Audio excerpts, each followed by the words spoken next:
भौतिक जगत पढ़ाया गया था, जिसमें आपको बताया गया था भौतिक विज्ञान का या भौतिकी का सभी विषयों में, लगभग मान लीजिए रसायन विज्ञान में, जीव विज्ञान में, खगोल विज्ञान में और गणित में क्या क्या महत्व है इसके संबंध में आपको बताया गया था। अब इसमें आगे बताया गया है आपको, उसी परिप्रेक्ष्य में मैं आगे आपको बता रहा हूँ भौतिक नियमों की प्रकृति। भौतिक नियमों की प्रकृति, भौतिक नियमों की प्रकृति। अब इसमें है भौतिक नियमों की प्रकृति में, भौतिक में विश्व के अति अल्प आकार के, विश्व में अति अल्प आकार, अल्प आकार मतलब आप समझ रहे होंगे छोटे छोटे आकार के, जिसमें आप कह सकते हैं परमाणु, नाभिक है, ये सब, तथा अति दीर्घ आकार के। अति दीर्घ आकार का मतलब आपको हो गया जो अति दीर्घ आकार के कण, जैसे आपका हो गया तारामंडल हो गया, आकाश गंगा हो गया, ये सब बहुत दीर्घ, बहुत बड़े बड़े आकार के या बहुत छोटे छोटे आकार के, ये सब आकार के कण वातावरण में अपने विद्यमान है, पाए जाते हैं। ये जब सब कर पाए जा रहे हैं, इनमें कुछ ना कुछ बल लगता है, इन सबके भी अंदर या इन सब पे एक किसी न किसी प्रकार का बल लगता है, जिससे हम भौतिक प्रक्रम में विभिन्न प्रकार के बलों का अध्ययन कर सकते हैं। जो बल लग रहा है उसको हम भौतिक विज्ञान में कह सकते हैं, विभिन्न प्रकार के बलों का अध्ययन कर सकते हैं इसकी सहायता से, उन बलों का अध्ययन हम इसकी सहायता से कर सकते हैं। तथा प्रक्रम में कुछ नियंत्रित होते हैं और इस प्रक्रम में कुछ नियंत्रित भी किया जा सकता है। कैसे उनको नियंत्रण किया जा सकता है, प्रकृति में जो हो रहे हैं, बल लग रहे हैं, उनको कैसे नियंत्रण किया जा सकता है, कैसे हो सकते हैं, ये सब आपको बताया जा सकता है। तो इसमें भौतिक कुछ राशियां होती हैं, क्या होती हैं, कुछ भौतिक राशियां होती हैं जो समय के साथ साथ बदलती रहती हैं। भौतिक राशियां जो हैं वो समय के साथ साथ क्या होती हैं, बदलती रहती हैं। तथा कुछ भौतिक आपके राशियां जो समय के साथ साथ बदल रही हैं, वो भौतिक राशियों में अगर हम ये कह दें वे राशियां जो नियत है, वे राशियां जो क्या है, नियत है, तो उन्हें हम क्या कहेंगे, कोई बताएगा? उन्हें हम क्या कहेंगे? हाँ ठीक है, उन्हें हम क्या कहते हैं, संरक्षित राशियां कहते हैं। कौन सी राशियां कहते हैं? संरक्षित राशियां कहते हैं। यानी कि वे राशियां जो नियत हैं उन्हें हम क्या कहते हैं, संरक्षित राशियां कहते हैं। यदि यही राशियां जो संरक्षित राशियां हैं वही नियम का पालन करने लगे, कुछ शर्तों का पालन करने लगे, नियम या कुछ शर्तों का पालन करने लगे, जब वो शर्तों का पालन करने लगती हैं तो वो राशियां ही क्या कहलाने लगती हैं, वही राशियां हमारी क्या कहलाती हैं, संरक्षण का नियम हो जाता है। उन्हीं राशियों को हम क्या कहते हैं, संरक्षण का नियम कहने लगते हैं। जो नियत राशियां थी, नियत राशियां या संरक्षित राशियां कहलाती थी, अब वही जब नियम या शर्तों का पालन करने लगी तो उन्हें हम क्या कहने लगे, संरक्षण का नियम कहने लगे। अब वो नियम क्या है, संरक्षण के नियम में कुछ संरक्षण के नियम निम्नलिखित होते हैं, जैसे आपका है ऊर्जा संरक्षण का नियम। ऊर्जा संरक्षण का नियम, ऊर्जा संरक्षण के नियम में होता है यदि किसी वस्तु पर कार्य करने वाला बल, यदि किसी वस्तु पर कार्य करने वाला बल संरक्षित बल हो, कैसा बल हो, संरक्षित बल हो, किसी वस्तु पे ये कार्य किया जा रहा है, ये वस्तु है, इस पे कोई बल लगाया जा रहा है, लेकिन ये बल कैसा हो, संरक्षी बल हो, कैसा बल हो, संरक्षी बल हो। ठीक, अब संरक्षी बल क्या होता है, एक बात समझ चाहिए आगे। संरक्षी बल तो है, लेकिन संरक्षी बल होता क्या चीज है, वह बल जिसको हम किसी वस्तु पे लगाएं और कार्य होने के बाद अगर प्राप्त करना चाहें उस बल को पुनः प्राप्त कर लें, पुनः हम प्राप्त कर लें, तो उस प्रकार के बल को हम कहते हैं क्या जी, संरक्षी बल कहते हैं।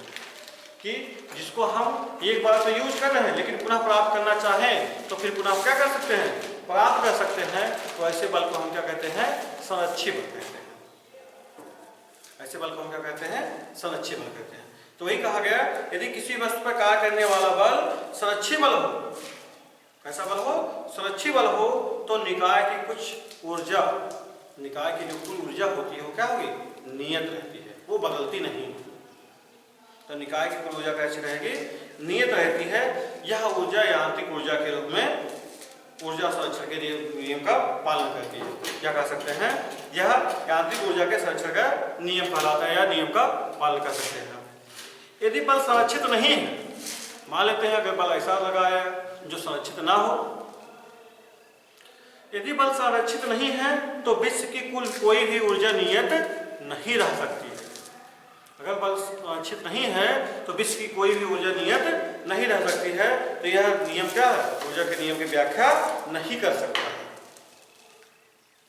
उसके बाद होता है रेखीय संरक्षण का नियम, रेखीय संवेग संरक्षण कह सकते हैं उसको, रेखीय संवेग संरक्षण। तो रेखीय संवेग संरक्षण, यदि कणों के किसी निकाय पर कार्य करने वाला ढेर सारे कण हो, एक यहाँ हो, यहाँ हो, यहाँ हो, यहाँ हो, ऐसे ऐसे ढेर सारे कण हो, तो अगर ढेर सारे ऐसे कण हैं तो यदि कणों के किसी निकाय पर कार्य करने वाला बल, बाह्य बल शून्य हो, जैसे ये मान लेते हैं इस पर ये एक कण यहाँ है, यहाँ है, यहाँ है, यहाँ है, यहाँ पे, यहाँ पे, यहाँ पे, इस पे कोई बाह्य बल जो कार्य कर रहा है, ये बाह्य बल को जो कार्य कर रहा है, बाह्य बल कार्य करने वाला जो बाह्य बल है वो कैसा हो, शून्य हो, तो निकाय का रेखीय संवेग संरक्षण कहलाता है। कहा जाएगा निकाय जो है रेखीय संवेग संरक्षण के नियम का पालन करता है, या निकाय रेखीय संवेग संरक्षण में है। अगर जो बल लगाया गया बाह्य बल का कुछ मान प्राप्त हो रहा है तो हमारा रेखीय संवेग संरक्षण के नियम का पालन नहीं हो रहा। अगर हमारा बाह्य बल पूरा क्या नियत हो या शून्य हो जाए, लगाया गया बाह्य बल कैसा हो, सभी कणों पर लगाया गया निकाय पे सभी कण है, इसका एक सभी कणों का एक निकाय बन गया, मान लेते हैं क्या बन गया, निकाय बन गया है। यदि कणों के किसी निकाय पर कार्य करने वाला बल बाह्य बल शून्य हो, ये बाह्य बल क्या कर रहा है, शून्य हो रहा है, तो उसे हम कहेंगे क्या, रेखीय संवेग संरक्षण का नियम का पालन करता है। उसके बाद है कोणीय संवेग संरक्षण। कोणीय संवेग संरक्षण, यदि कणों के किसी निकाय पर कार्य करने वाला बाह्य बल घूर्णन बल शून्य हो।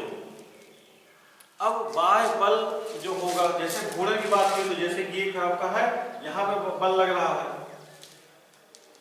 यहाँ कोई बस यहाँ से घूम रहा है, ये क्रिया रेखा है, क्रिया रेखा है, इस पे यहाँ पे क्या लग रहा है, बल लग रहा है, तो घूर्णन बल। अब यहाँ पे घूर्णन बल होता क्या है, या कह सकते हैं बल आघूर्ण होता क्या चीज है, चाहे हम घूर्णन बल कहें चाहे बल आघूर्ण कहें, बात एक ही है। तो बल आघूर्ण होता क्या चीज है, तो किसी वस्तु की क्रिया रेखा की लंबाई तथा बल के गुणनफल को, किसी वस्तु की क्रिया रेखा की लंबाई तथा बल के गुणनफल को उस वस्तु का बलाघूर्ण कहते हैं।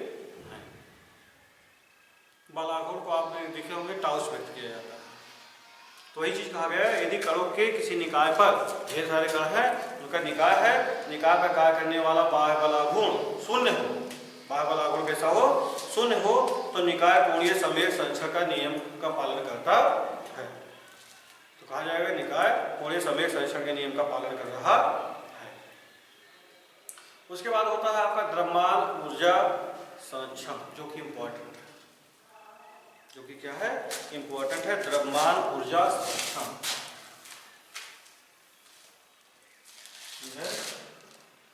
द्रव्यमान ऊर्जा संरक्षण, द्रव्यमान ऊर्जा संरक्षण।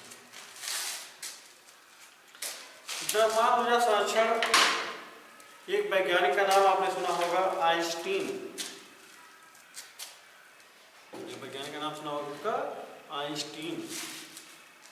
कितने लोग जानते हैं, ठीक, धन्यवाद।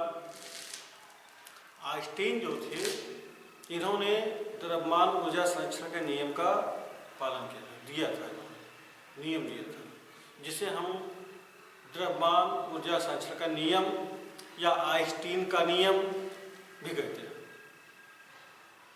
जैसे इसमें आइंस्टीन के अनुसार कहा गया, उन्होंने कहा कि द्रव्यमान और ऊर्जा जैसे है कहा जाता है कि द्रव्यमान अलग चीज है, ऊर्जा अलग चीज है। द्रव्यमान अलग चीज है और ऊर्जा अलग चीज है। लेकिन आइंस्टीन ने यही चीज कहा कि द्रव्यमान और ऊर्जा अलग अलग नहीं है, दोनों अलग अलग चीजें नहीं हैं। वो केवल क्या है, वो द्रव्यमान और ऊर्जा जो हो रहे हैं दोनों अलग अलग चीजें ना होकर बल्कि वे दोनों कैसी हैं, एक ही राशि के हैं,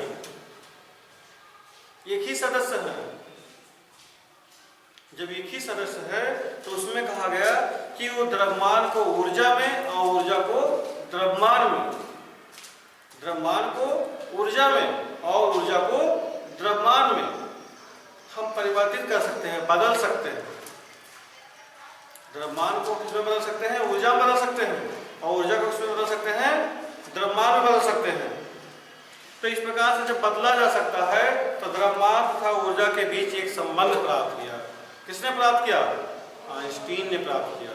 ठीक, आइंस्टीन ने एक समीकरण प्राप्त किया जिससे आपको बताया गया E बराबर mc स्क्वायर, E बराबर mc स्क्वायर। उन्होंने किया क्या चीज, E बराबर mc स्क्वायर, जिसमें E क्या चीज है, m क्या चीज है, c क्या चीज है। E आपका ऊर्जा है, m क्या है, किसी पदार्थ का द्रव्यमान है, और c क्या है, प्रकाश की चाल है। अब प्रकाश की चाल होती कितनी है, द्रव्यमान इसलिए नहीं पूछा कितना होता क्योंकि हर पदार्थ का या कण का द्रव्यमान अलग अलग होता है। जैसा आप पदार्थ या कण लेंगे उसका द्रव्यमान उस प्रकार से अलग अलग होगा, उसमें उस प्रकार से ऊर्जा भी अलग नियत होगी। लेकिन प्रकाश जो है, ये प्रकाश जो चाल है, ये तो नियत है। और आप लोगों ने कक्षा 9 में 10 में इसको पढ़ा होगा। कितना होता प्रकाश चाल, प्रकाश की चाल c बराबर 3 × 10⁸ मीटर प्रति सेकेंड। ये आपके प्रकाश की चाल होती है। अब प्रकाश की चाल कहाँ पे होती है, निर्वात में। कहाँ पे होती है, निर्वात में होती है। यदि आपसे पूछ लिया गया प्रकाश की चाल सबसे कम किस में होती है, वैसे तो बहुत से पदार्थ हैं, लेकिन आप ज्यादातर देखे होंगे कि प्रकाश को ज्यादातर वायु में, जल में, या फिर कांच में, या फिर हीरे में, इन्हीं सब पदार्थों में देखा जाता है। तो सबसे कम जो होता है किसमें होता है, कांच में मान लिया जाता है। प्रकाश की चाल कांच में, वैसे प्रकाश की चाल हर पदार्थ में, सब में बदलता रहता है। वायु में प्रकाश की चाल कुछ और होगी, जल में प्रकाश की चाल कुछ और होगी, कांच में प्रकाश की चाल कुछ और होगी, हीरे में प्रकाश की चाल कुछ और होगी। केवल एक ही चीज होता है प्रकाश में जो नहीं परिवर्तित होता है, उसका अपवर्तनांक यन का मान नहीं बदलता। बाकी प्रकाश का चाल क्या होता है, बदलता रहता है, उसका वेग बदलती रहती है। उसका चाल क्या है, बदलता रहता है, और तरंगदैर्घ्य भी बदलता रहता है। ठीक, तो ये आपका द्रव्यमान ऊर्जा संरक्षण का नियम था, जो किसने दिया था, आइंस्टीन ने दिया था। किसने दिया था, आइंस्टीन ने दिया था। ठीक, समझ में आएगा ना। आगे फिर है आपका, अब जब ये सब संबंध आपको सम्यक संरक्षण के लिए मिल गया तो कुछ राशियां आपको बताइए। तो राशियों में आपको एक चीज मिल गया। अब राशियां जो भौतिक राशियां हैं तो मापन की आवश्यकता हुई। अब द्रव्यमान जो है ऊर्जा परिवर्तित हो रहा है, ऊर्जा द्रव्यमान में परिवर्तित हो रहा है, तो द्रव्यमान को लिए मापन की आवश्यकता हुई। अब मापन कहाँ से क्या किया जाए, मापा किसमें किसको जाए। तो जब मापन की आवश्यकता हुई तो वे मापन के लिए कुछ आवश्यक चीजें लाई गई हैं। जैसे वे सभी राशियां जिनका संबंध किसी भौगोलिक, वे सभी राशियां जिनका संबंध किसी भौगोलिक परिघटना से हो, किससे हो, किसी भौगोलिक परिघटना से हो, जो एक संख्या द्वारा व्यक्त किया जा सके। किसके द्वारा, जो एक संख्या के द्वारा व्यक्त किया तो जा रहा है एक संख्या के द्वारा, लेकिन कैसा? प्रत्यक्ष या अप्रत्यक्ष रूप से। किसमें? एक संख्या के द्वारा व्यक्त किया जाए, और किस रूप में व्यक्त किया जाए? प्रत्यक्ष रूप हो या फिर अप्रत्यक्ष रूप में व्यक्त किया जा सके, भौतिक राशियां कहलाती हैं। क्या कहलाती हैं? भौतिक राशियां कहलाती हैं। इसको तो आप कक्षा 10 में भी पढ़े होंगे, 9 में भी है। 9 में अब तो एनसीईआरटी बुक है, पुरानी वाले बुक में अगर आप देखेंगे तो ये शुरुआत में ही है, मापन है। पहला अध्याय ही तो पहला लेसन ही मापन है, पुरानी बुक में आप देख सकते हैं इसको। तो वे राशियां जिनका संबंध किसी भौतिक परिघटना से हो, जो प्रत्यक्ष या अप्रत्यक्ष रूप में व्यक्त की जा सके, जो प्रत्यक्ष या अप्रत्यक्ष रूप में मापी जा सके या व्यक्त किया जा सके, भौतिक राशियां कहलाती हैं। जैसे आपका हो गया लंबाई हो गया, द्रव्यमान हो गया, ताप हो गया, चाल हो गया, ठीक, ये सब आपकी क्या है? भौतिक राशियां। ये सब क्या है? भौतिक राशियां। अब इन भौतिक राशियों को मापा कैसे, किस में जाए? लंबाई हो गया तो, लेकिन मापा किस में जाए? मापन की आवश्यकता हुई। मापन किसी, अब मापन है क्या चीज? जैसे मान लीजिए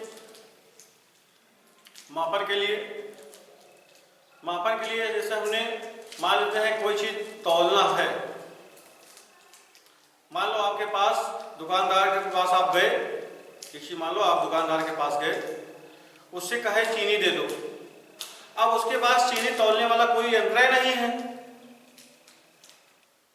चीनी तौलने वाला कोई यंत्र ही नहीं, कैसे वो तौल के दे देगा? तो वहां किसकी आवश्यकता हुई? मापन की आवश्यकता है। और मापन की आवश्यकता के लिए किसी ज्ञात राशि के होना आवश्यक है। मापन के लिए किसी ज्ञात राशि का होना क्या है? आवश्यक है। अब ज्ञात राशि में क्या होता है? जैसे अभी आपको बताया गया कुछ राशियां हैं, जैसे द्रव्यमान है। द्रव्यमान किसमें नापा जाएगा? किलोग्राम में। समय किसमें नापा जाएगा? सेकंड में। दूरी आप किसमें नापी जाएगी, या लंबाई किसमें नापी जाएगी? मीटर में। तो ये सब के लिए मापन की आवश्यकता होगी। अब ये सब जब हमको ज्ञात रहेंगे तभी तो हम दूसरी चीज को नाप सकते हैं। मान लेते हैं आपके पास ढेर सारा अनाज है। जब ढेर सारा अनाज है उसको हम खपत नहीं कर सकते हैं। और ऐसा भी हो सकता है लॉकडाउन में बांट के खत्म कर ले, लेकिन लॉकडाउन में बांट के कैसे खत्म करेंगे?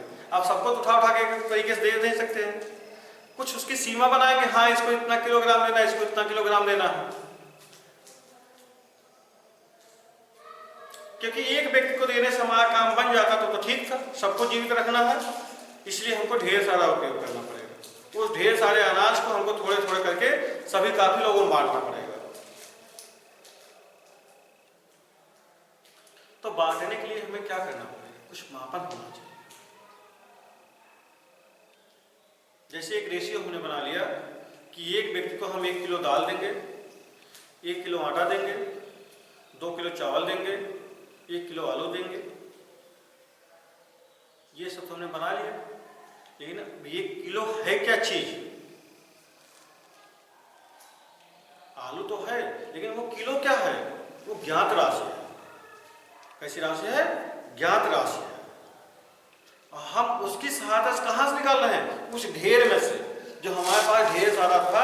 जैसे हमारे पास इतना अनाज था, इस अनाज में से हमने निकाला कितना?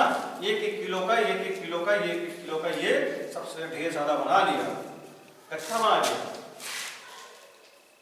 किसकी सहायता से? उस ज्ञात राशि की सहायता से, 1 किलोग्राम की सहायता से, 1 किलोग्राम की सहायता, इसके सहायता हमने इसमें से निकाल के इकट्ठा बना लिया है सबका 1 किलोग्राम। तो 1 किलोग्राम हमारी कैसी राशि होगी? ज्ञात राशि। और ये कैसी राशि थी? ये अज्ञात राशि। जो ढेर सारा था कैसी थी? अज्ञात राशि थी।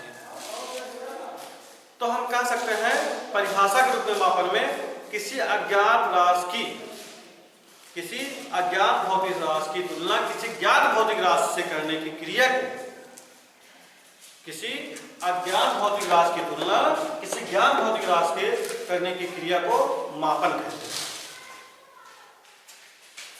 ठीक समझ में आया ना?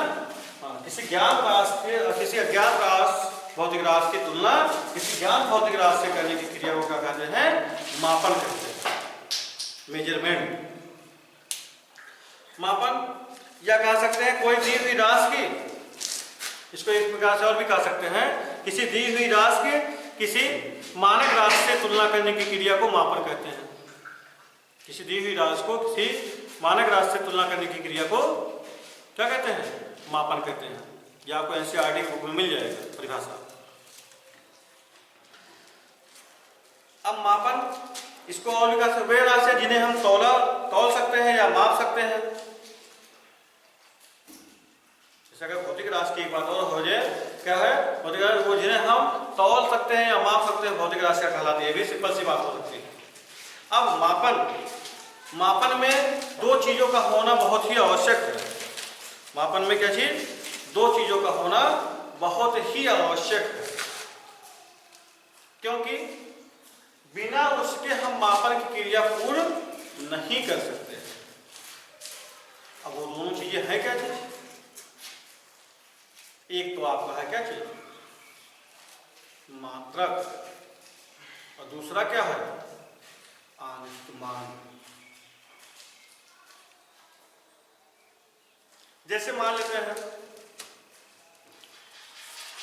हम गए बनिए की दुकान पे, बनिए की दुकान पे गए, उससे कहे, हमने कहा किलो चीनी दे दो। क्या कहा दिए? किलो चीनी दे दो। अब बनिया जो है कंफ्यूजन में, कहां से दे, क्या चीज मांग रहा है ये बंदा, नहीं समझ पाया। कहा नहीं है, जाओ दूसरी दुकान पर। तो आए हम दूसरी दुकान पे, हमने उससे दुकानदार से कहा एक चीनी दे दो। क्या कह दिए? एक चीनी दे दो। अब वो क्या समझे? एक दाना चीनी दे दे हमको, एक किलो चीनी दे दे, कि एक बोरा चीनी दे दे, कितना दे दे?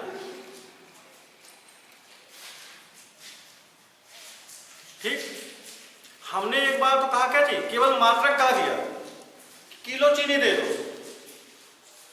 और एक बार हमने केवल आंकिक मान कहा दिया कि एक चीनी दे दो। क्या दोनों सिचुएशन में, स्थितियों में, क्या दुकानदार हमको तौल के कुछ देगा? नहीं, वो कंफ्यूजन हो जाएगा और हमको क्या करेगा? ये पगला गया, भगा देगा।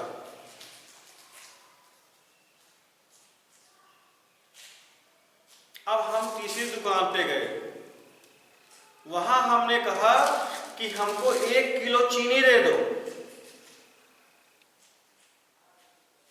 क्या कहा दिए? 1 किलो चीनी दे दो। तो दुकानदार ने तुरंत तौल के हमको थैला पकड़ा दिया। क्यों थैला पकड़ा दिया? क्योंकि हमने क्या कहा कि हमने आंकिक मान और मात्रक दोनों बताया। तब वो समझ गया कि हाँ, इस बंदे को कितना चाहिए? 1 किलो चीनी चाहिए। तो उसने हमको 1 किलो का थैला पकड़ा दिया तौल के। तो इसलिए हम कह रहे हैं कि मापन के लिए इन दोनों चीजों का होना आवश्यक है। किसका किसका? आंकिक मान और मात्रक का। आंकिक मान और मात्रक का होना आवश्यक है। बिना आंकिक मान और मात्रक के आपका कोई भी मापन संभव नहीं है। तो हम कह सकते हैं कि मापन बराबर क्या चीज? मापन बराबर आंकिक मान गुणे मात्रक। क्या सकते हैं? क्या चीज? मापन बराबर आंकिक मान गुणे मात्रक। होना क्या है? आवश्यक है। आंशिक मान और मात्रक का होना क्या है? आवश्यक है, क्योंकि बिना इसके संभव नहीं है। अगर इनमें से कोई भी एक नहीं है तो वह मापन क्रिया पूर्ण नहीं हो सकती किसी भी हाल में। अब मात्रक, जो मात्रक कहते किसे हैं, ये भी समस्या है। मात्रक है क्या चीज? अब कह सकते हैं इसमें मात्रक क्या चीज है? वह मात्रक वह जिसका किसी भौतिक राशि की तुलना के लिए उपयोग किया जाता है। किसका चीज? किसी भौतिक राशि की तुलना के लिए उपयोग किया जाने वाली भौतिक राशि को हम मात्रक कहते हैं। ठीक, किसी भौतिक राशि की तुलना के लिए उपयोग किए जाने वाले भौतिक राशि की तुलना, भौतिक राशि के हम क्या कहते हैं? मात्रक कहते हैं। जैसे लंबाई हो गया, या लंबाई का मात्रक क्या हो गया? द्रव्यमान। लंबाई का मात्रक क्या हो गया? मीटर हो गया। द्रव्यमान हो गया, द्रव्यमान का मात्रक क्या हो गया? किलोग्राम हो गया। समय है, समय का मात्रक क्या हो गया? सेकंड हो गया। ये सब क्या है? मात्रक। आंकिक मान, आंकिक मान जो उसका राशि का परिमाण होता है, जो उस राशि का क्या होता है? परिमाण होता है, उसे हम आंकिक मान कहते हैं। क्या कहते हैं? आंकिक मान कहते हैं। किसी भौतिक राशि का आंकिक मान उसके मात्रक के व्युत्क्रमानुपाती होता है। किसी भौतिक राशि का आंकिक मान उसके मात्रक के व्युत्क्रमानुपाती होता है। कैसा होता है? मात्रक के व्युत्क्रमानुपाती होता है। आंकिक मान गुणे संगत मात्रक बराबर नियतांक भी कहा जा सकता है। आंकिक मान गुणे संगत मात्रक बराबर कैसे कहा जा सकते हैं? नियतांक भी कहा सकते हैं। अब ये तो आपको हो गया मात्रक, आंकिक मान। और इसमें आपका आ गया है राशियां। आपने अभी पढ़ा राशियां, भौतिक राशियां। अब भौतिक राशियां में भी कुछ और हो गए। क्या चीज? कुछ राशियां हो जिन्हें हम कहते हैं मूल राशियां, और कुछ राशियां हैं जिन्हें हम कहते हैं व्युत्पन्न राशियां। अब जब राशियां दो प्रकार की हो गई तो इस प्रकार से मात्रक भी दो प्रकार के हो गए। एक हो गया मूल मात्रक, एक हो गया व्युत्पन्न मात्रक। ठीक, अब मूल राशियां क्या चीज है? राशियां जो है मूल राशि क्या है? वे राशियां,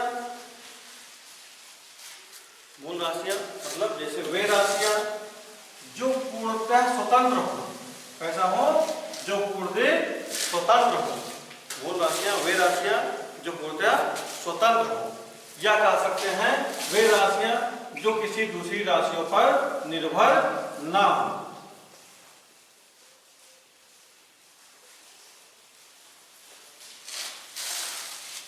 वे राशियां जो किसी दूसरी राशियों पर निर्भर ना हो। जैसे आपके घर में मान लेते हैं आपके पिताजी हैं और मम्मी, पापा मम्मी हैं आपके, आप एक दो भाई बहन हैं। तो पिताजी के जो पिताजी हैं उनके पिताजी नहीं, यानी कि आपके दादाजी नहीं, केवल आपके पिताजी हैं, माताजी हैं और आप दो भाई बहन। तो आपके पिताजी को कहीं पे आने जाने के लिए क्या आपसे पूछना पड़ेगा? नहीं ना,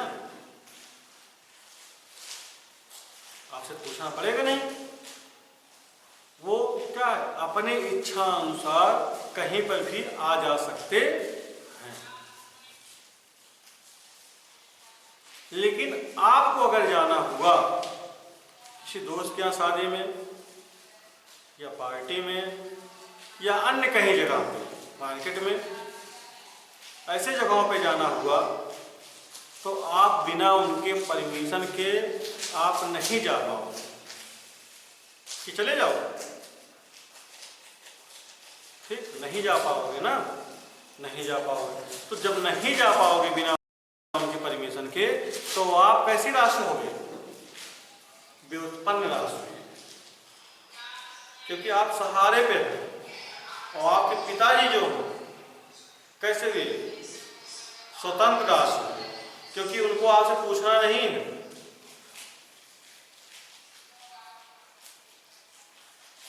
ठीक, समझ में बात ना?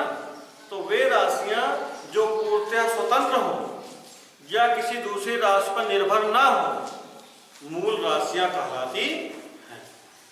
मूल राशियां जो होती हैं वो आपके मुक्तः 7 प्रकार की होती हैं। मुक्तः कितने प्रकार की होती हैं? 7 प्रकार की होती हैं। जैसे आप देखते होंगे, एक है आपका लंबाई, दूसरा क्या है? द्रव्यमान, तीसरा क्या है? समय, चौथा क्या है? ताप, पांचवा क्या है? विद्युत धारा, छठा क्या है? ज्योत तीव्रता, और सातवां आपका है पदार्थ की मात्रा। ये आपकी 7 मूल राशियां हैं। ये आपकी 7 मूल राशियां हैं। कौन कौन सी? द्रव्यमान हो गया, दूसरा क्या हो गया? लंबाई हो गया, तीसरा क्या हो गया? ताप हो गया, चौथा आपका क्या हो गया? समय हो गया, पांचवा क्या हो गया? ज्योत तीव्रता हो गया, छठवां क्या हो गया? विद्युत धारा हो गया, और सातवां क्या हो गया? पदार्थ की मात्रा हो गई। अब ऐसा मत सोचिएगा जैसे हम क्रम से कह रहे तो क्रम ही बरकरार बना, उसको आप आगे पीछे कह सकते हैं। हाँ, बस यह है कि 7 मूल राशियां हैं। अब ऐसा नहीं है कि एग्जाम में अगर आपको मान लो पीछे वाला आ रहा है, बीच वाला नहीं है, ऐसा नहीं है कि उसको नहीं लिखेंगे। जो आ रहा है उसको उसी क्रम में लिखते चले जाओ, ठीक है ना? अब इन राशियां जो हैं, मूल राशियां, इनके मापने के लिए मात्रक की भी आवश्यकता हुई, तो उन मात्रकों को कहा गया मूल मात्रक। क्या कहा गया? मूल मात्रक। मूल मात्रक। अब मूल मात्रक क्या चीज है? मूल मात्रक है, सिंपल द्वारा हम कह सकते हैं, हम मूल राशियों के मात्रक को मूल मात्रक कहते हैं। मूल राशियों के मात्रक को मूल मात्रक कहते हैं। जैसे लंबाई, लंबाई किसमें नापा जाता है? मीटर में। तो लंबाई का मात्रक क्या हो गया? मीटर। ये लंबाई कैसी हो गई? ये मूल राशि हो गई। कैसी हो गई? मूल राशि हो गई। ये कैसी है? मूल राशि हो गई। और ये कैसा हो गया? ये मूल मात्रक हो गया। क्या हो गया? मूल मात्रक। ये क्या बन गया? मूल मात्रक बन गया। तो आप कह सकते हैं मूल राशि के मात्रक को मूल मात्रक कहते हैं। मूल राशि के मात्रक को क्या कहते हैं? मूल मात्रक कहते हैं। यह परिभाषा में जैसे मूल राशि की बताई गई, वे राशियां जो पूर्णतः स्वतंत्र होती हैं या दूसरी राशियों पर निर्भर नहीं होती हैं, मूल राशियां कहलाती हैं। ठीक उसी प्रकार से हम इसको भी कह सकते हैं, वे मात्रक जो पूर्णतः स्वतंत्र होते हैं या दूसरे मात्रकों पर निर्भर नहीं होते हैं, मूल मात्रक कहलाते हैं। समझ में आई परिभाषा ना? दोनों में आपको समझ में आया क्या चीज है? तो ये आपका मूल राशि और मूल मात्रक हो गया। अब इन्हीं मूल राशियों की सहायता से, जो मूल राशियां 7 हैं, लेकिन प्रकृति में आपके मापन के लिए इतनी ढेर सारी आवश्यकता हुई कि इन्हीं 7 मूल राशियों की सहायता से काम नहीं बना। अब हमको क्या करना पड़ा? अब हमारा उत्पन्न तो हम कर नहीं सकते हैं। एक बार उत्पन्न हो गया तो आगे फिर नहीं उत्पन्न हो सकता है। जैसे आप देख रहे होंगे इस समय, अगर श्री कृष्णा देखिए तो उसमें आपको इस समय 3 लोग अवतार ले रहे हैं एक साथ, जो कि पृथ्वी पर कभी नहीं घटा है, पहले घट चुका है एक बार। तो उसी प्रकार से भौतिक विज्ञान में भी है, जो एक बार पहले बन चुका है फिर उसको हम उसमें घटा बढ़ा नहीं सकते हैं। घटाने बढ़ाने का मतलब है नया आविष्कार करना। अगर हम इसमें घटाए बढ़ाए अपने से तो नया आविष्कार हो रहा है। तो इसलिए हम इसमें तो घटा बढ़ा तो सकते नहीं, इसलिए ये आपका फिक्स है। हाँ, इनकी सहायता से हम आगे बना सकते हैं।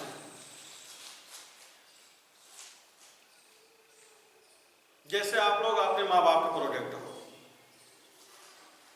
फिर आप भी अपने प्रोडक्ट को अलाओगे तो आगे बढ़ता क्रम चला जाएगा। बना सकते हैं, लेकिन जो ये फिक्स है उससे ज्यादा नहीं। जो मूल है तो मूल तो बना रहेगा। हाँ, इसकी सहायता से अन्य को हम बना सकते हैं। जैसे चाल बराबर आपका हो गया दूरी बटे समय। क्या हो गया? चाल बराबर दूरी बटे समय। दूरी हमारी मतलब लंबाई, समय ये दोनों ही कैसे हैं? अलग अलग अगर देखा जाए ये दोनों ही मूल राशि है। कैसी है? मूल राशि है, यानी कि ये दोनों मिला के कैसी है? मूल राशि है। अब इनको हमने व्युत्पन्न कर दिया, यानी कि बटे में कर दिया। दूरी बटे क्या कर दिया? समय कर दिया। तो ये नई राशि मिल गई। क्या चीज हमको? चाल। एक नई राशि मिल गई। क्या चीज मिल गई? ये चाल। और चाल कैसी राशि हो गई? व्युत्पन्न राशि हो गई।